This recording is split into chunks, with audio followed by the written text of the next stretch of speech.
وأن اعبدوني هذا صراط مستقيم. ولقد أضل منكم جبلا كثيرا أفلم تكونوا تعقلون.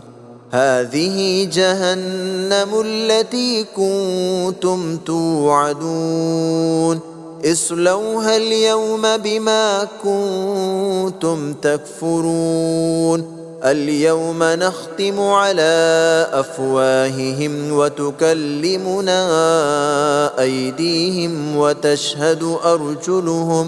وتشهد أرجلهم بما كانوا يكسبون. ولو نشاء لطمسنا على أعينهم فاستبقوا الصراط فأنى يبصرون. ولو نشاء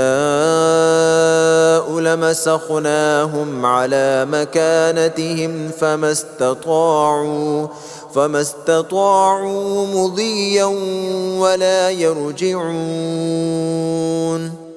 ومن نعمره ننكسه في الخلق أفلا يعقلون.